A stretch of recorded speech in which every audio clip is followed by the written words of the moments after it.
Good evening. Thanks for joining us on the news at 8. Today, the 13th day in the month of March 2024. I am Grace Dorcas Onyekachi. First, the major headlines. Governor T wants transparency as investigations into student protests in Michael Okwa University commences. Nigeria opens land and air borders with Niger Republic.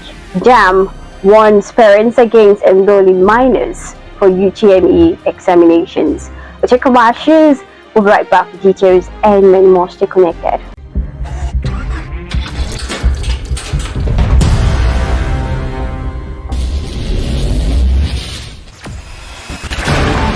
Experience the smooth and strong feeling that consistently surpasses expectation.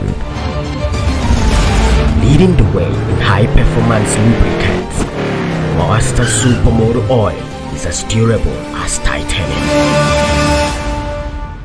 Welcome back. Now the details. ABN State Governor Dr. Alex Oti has charged management of the Michael Okwa University of Agriculture, Mudike, to be open-minded in the investigation to ascertain the real cause of the recent protest by students of the institution, which led to the closure of the school. Governor Oti said it was important that the panel set up by the university to investigate the student riot gets to the root of the problem in order to foretell future similar unrest. The Chief Press Secretary to the Governor, Kazi Uko, said in a statement. The Rivers State Chairman of the All Progressives Congress APC, Tony Okocha, has accused Governor Siminalayi Fubara of spending previously the monument for the development of the state. Okocha made the accusation on Tuesday in Port Harcourt while briefing newsmen on the state of development in Rivers in the last 10 months of Fubara's administration. Okocha stated that the APC Rivers had come to a conclusion that Fubara's administration was visionless. The Sokoto and Zamfara Area Command of the Nigerian Customs Service has returned 15 seized trucks of grains to their rightful owners. The announcement regarding the advancement was made on Tuesday in a statement by Abdullahi Abubakar, the Public Relations Officer of the command. Abubakar mentioned that the progress made was following the orders from the President. President Bola Tinubu has directed the opening of Nigeria's land and air borders with the Republic of Niger and the lifting of all those sanctions against the country with immediate effect. According to a statement signed by his special advisor on media and publicity, Ajure Ngenali, this is in compliance with the decision of the ECOWAS Authority of Heads of State and Government at its extraordinary summit on February 24, 2020 in Abuja. Among the sanctions imposed on the Republic of Niger that have been lifted are the closure of land and air borders between Nigeria and Niger Republic, as well as the ECOWAS no-fly zone on all commercial flights to and fro Niger Republic. The Joint Admissions and Matriculations Board JAMB has warned parents against enrolling minors for the Unified Tertiary Matriculation Examination. The Registrar of JAMB, Professor Ishaq Oluyode, gave the warning while reacting to a suit filed by one Mrs. Ifeanyi Eke against the board over an alleged inappropriate text messages sent to her 15-year-old daughter during the course of her registration. It will be recalled that Mrs. Eke had filed a 100 million naira suit against JAMB and 3 others before the Federal High Court in Lagos over an alleged unsolicited and inappropriate text messages sent to her 15-year-old daughter. The presidential candidate of the Labour Party, Mr. Peter Obi, has described as saddening the warning by the United Nations International Children's Emergency Fund, UNICEF, that 31.5 million Nigerians are at risk of acute hunger and serious food insecurity between June and August 2024. According to him, Nigeria is considered among the 20th hungriest nations in the world, ranking 109 out of 125 countries measured on the Global Hunger Index. Obi warned the government must take urgent steps to boost food production in the country to defeat rising hunger and attendant anger in the nation, having been given notice of the impending danger. The Nigerian government has postponed indefinitely the launch of the student loan scheme, earlier set to take place on Thursday.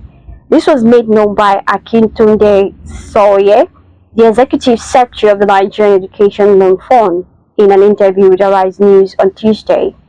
Soye said that the launch had been postponed as there are some corrections that are being made around the launch itself. He, however, did not give a new date for the launch. The People's Democratic Party (PDP) lawmaker representing Cross River North, Senator Ajaribe Agwong Jaribe, said that the 500 million naira he claimed some senators received was for projects and not for their pockets. Jaribe disclosed this in an interview on Arise Television on Wednesday. He said there has never been a time when he had an equitable distribution of resources or values to constituents across the country. It has never happened, so what's happening now is not novel. President Bola Ahmed Tinubu has sworn in 17 federal commissioners of the National Population Commission, which he nominated last November. The 17 new and returning commissioners took the oath of office in 3 batches of 6, and 5 on Wednesday afternoon at the Council Chamber of the Aso Rock Villa in Abuja. On November 8, 2023, President Tinubu appointed 20 federal commissioners to the NPC, 9 of whom were appointed for his second term in office. However, 17 appeared for the Senate screening on February 24, 2024 and were subsequently confirmed. The Deputy Speaker of the House of Representatives, Right Honorable Benjamin Kalu, has said that Nigeria has contributed immensely to the political stability of the Commonwealth. Kalu, according to a statement by his Chief Press Secretary, Livinus Mwabogo, stated this at the 75th anniversary of the Commonwealth held at the British House of Commons in London, United Kingdom. The Deputy Speaker, who stood in for the Speaker, Tajuddin Abbas, noted that from peacekeeping missions to diplomatic initiatives to help resolve conflict, the country has been at the forefront of efforts to maintain peace and security within the Commonwealth and the wider international community. While in sports, the Nigerian Football Federation Referee Development Unit had dropped center referee Jumo Abdurrashid and his assistant Zakari Adamu from further officiating in the Nigerian Premier Football League. The duo were in charge of the matchday 24 fixture involving Rivers United and Kano Pillars at the Adokie Amisimaka Stadium last weekend. The two teams battled to a 1-1 draw in the game. Still in sports, the next Super Eagles head coach will be allowed to pick his assistants. The number of coaches, local and expatriates, have already applied for the position. According to Complete Sports, the coach who gets the job will be handed responsibility of picking his 2 assistants and possibly goalkeepers trainers. The decision by the Nigerian Football Federation, NFF, is to ensure that there are no rancor or philosophical differences between head coach and his assistants. And that sports news brings us to the end of the news at 8. But before we go, recap the stories. Governor Oti wants transparency as investigations into student protests in Michael Okpara University commences. Nigeria opens land and air borders with Niger Republic. JAMB warns parents against enrolling minors for UTME examinations. These and many more will be on our platforms. Log on to www.abntv.com.ng, and you can also follow us on our social media platforms being displayed on the screen. I am Grace Dorcas Onikachi. Have a pleasant night. Stay safe.